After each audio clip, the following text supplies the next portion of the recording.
All right, welcome back to our Professional Learning Lunch and Learn series. I am here with some great administrators from Kings Fork Middle School, and today we're going to be talking about some awesome book study professional learning that they have planned. What was really neat about this was some of their teachers actually recommended them for this to talk about how they've encouraged their educators to self-reflect and really have connected what they've learned with the virtual setting that we're currently in. So to start things off, I'm going to turn it over for them to introduce themselves. I am Miss Pishon. I am the principal of Kings Fork Middle School, home of the Jaguars. Hello, everyone. I'm Miss Dildy, assistant principal here at Kings Fork Middle School. All right, well, thank you both so much for joining me today. My first question is, could you please describe the book study program and just give us an overview of what you've been doing? Okay, so I'll go ahead and start. Every year I like to do a book talk, and this year was a little different because we didn't want to overwhelm the teachers with everything being new in the virtual setting, but we still did want to do some professional learning because we always want our teachers to grow.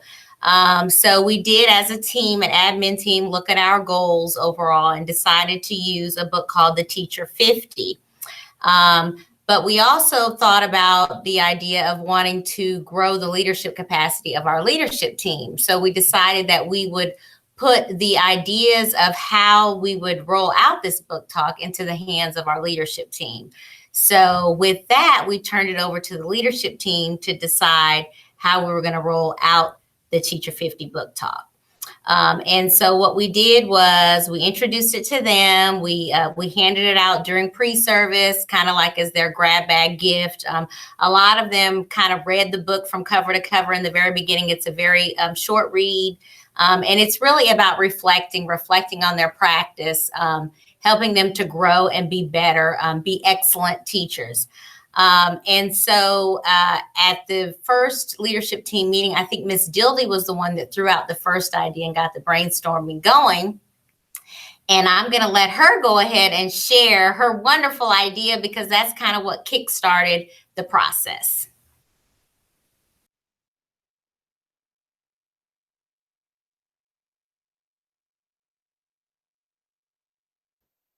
Thanks, Ms. Pishon. So the first chapter in the Teacher 50 book deals with teacher attitude. And so to kind of address that chapter, we did something a little different. Each chapter has 5 questions that are kind of set up to give you a reflection type situation. And then the author kind of gives a little bit of a synopsis of her thoughts and her process as she evolved as an educator. So what we did with that was we wanted teachers to first kind of go through the 5 questions and kind of reflect on just the information that the author shared. But then the second task was to watch one of their most recent recorded lessons of their virtual lessons, and then go back and answer similar questions, but just reflecting on how they perceive the way that students might see their attitude as it portrays in their recorded lessons. You know, it's quite powerful to have to see yourself on video because you notice quite a few things that you didn't realize you do a lot of, like talking with your hands or saying so often. So it kind of gave the teachers an opportunity to kind of see, just to make sure that we don't give perceptions that we don't want, that aren't our intentions. You know, we intend one thing, but it could be perceived completely different in our attitude or the way we conduct our lessons. So the second time they went through and they listened and they watched themselves, and then they went back and answered a few more reflective questions. And it was actually quite powerful, the responses that we received. And because this activity was supposed to just be reflective in nature, they weren't required to share their responses with any of their peers or any of the admin team, but my inbox kept getting filled with their responses. It's like they wanted They wanted the other administrators to kind of see how they reflected on their practice. And it was quite powerful that, so many people were,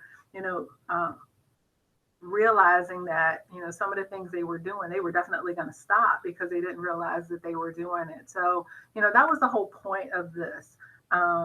Because if we don't reflect, we don't grow.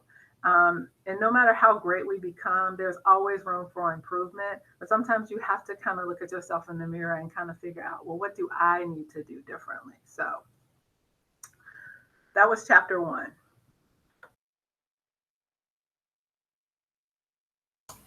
Awesome. Thank you. Like we talked about in planning, I think it's really great that you had teachers, since it was such a personal reflection, that they didn't have to turn it in, but that they ended up still wanting to. So I think you really did a great job of treating them as professionals and understanding that they could be incredibly vulnerable in that situation. So my next question is, how do you think this connects with the virtual setting and division goals as a whole? So one of the things that it reflects as far as with the division goals is just growth mindset.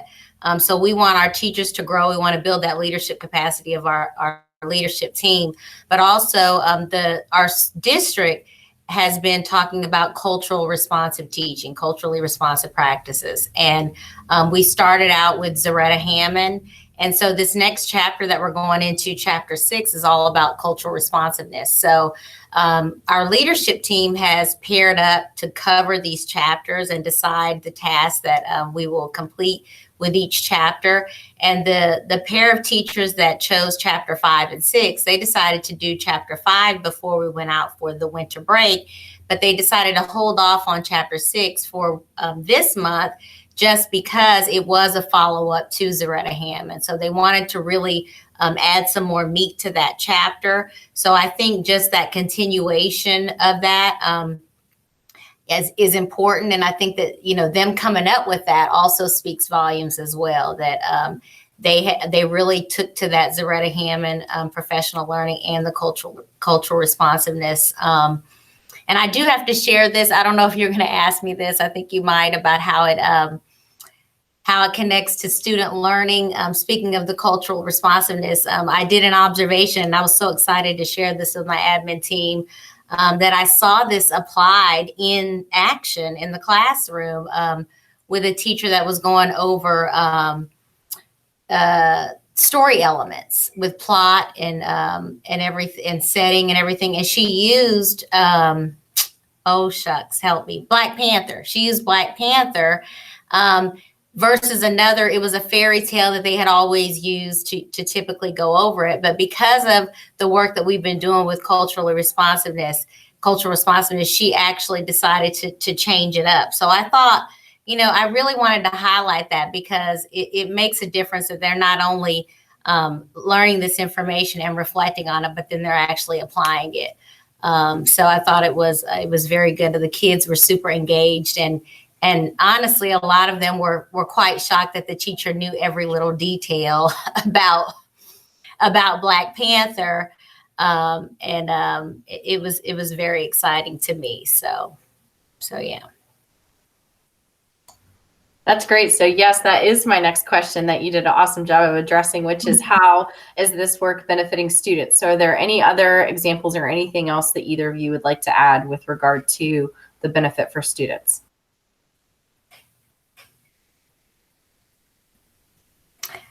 I think a lot of the benefit is going to come from that reflection. Like I said, we're only in chapter 6 now, but just if I tell you some of the titles of the chapters, student motivation, building relationships, teacher accountability. These are some of the chapters we haven't gotten into, planning and organization. So it's all about teachers being, inspiring classroom excellence. That's what part of the title is. And this is Baruti Kafele. I think I'm saying his name right. And I had the chance to go to one of his conferences. He actually did a book the assistant principal 50, the principal 50 is how I knew about this book.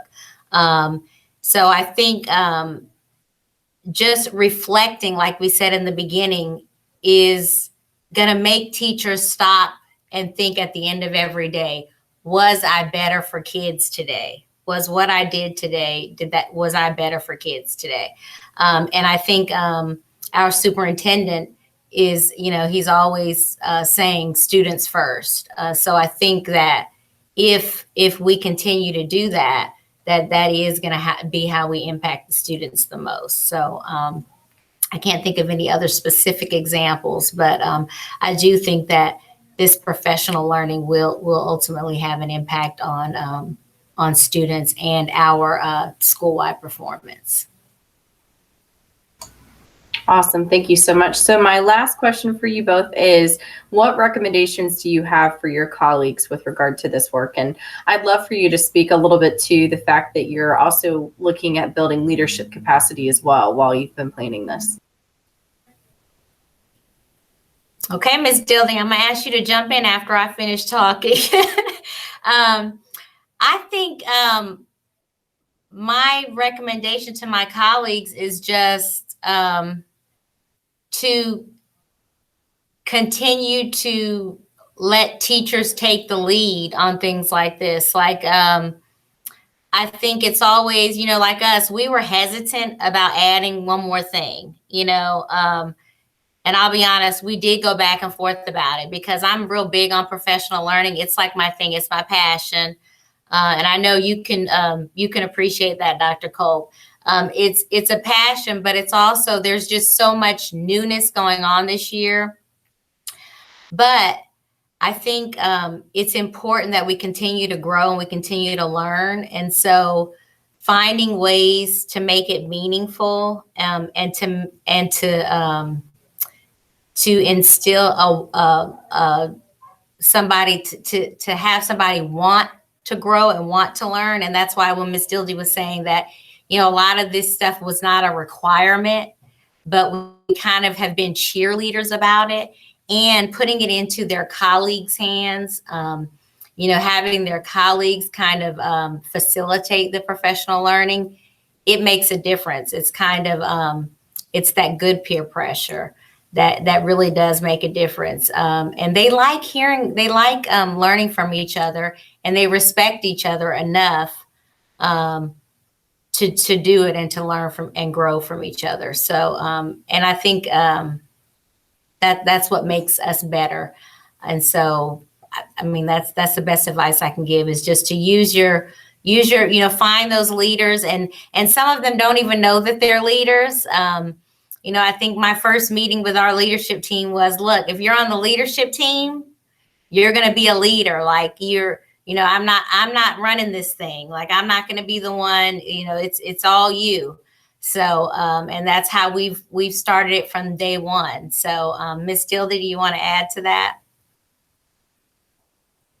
Yes, I'll add to my colleagues. I think this is an excellent addition to your professional reference library for your school. As much as professional development is important, and I agree with Ms. Pichon, to me, kids are just as important. And when we're growing the capacity of our teachers, it's important that we put tools in their hands that are going to help them inspire the students that come to their classes every day.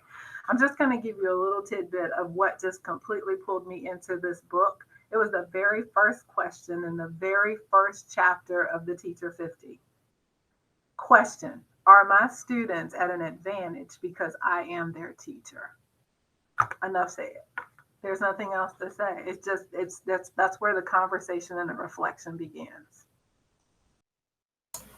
Well, that's awesome. I cannot thank you enough for sharing.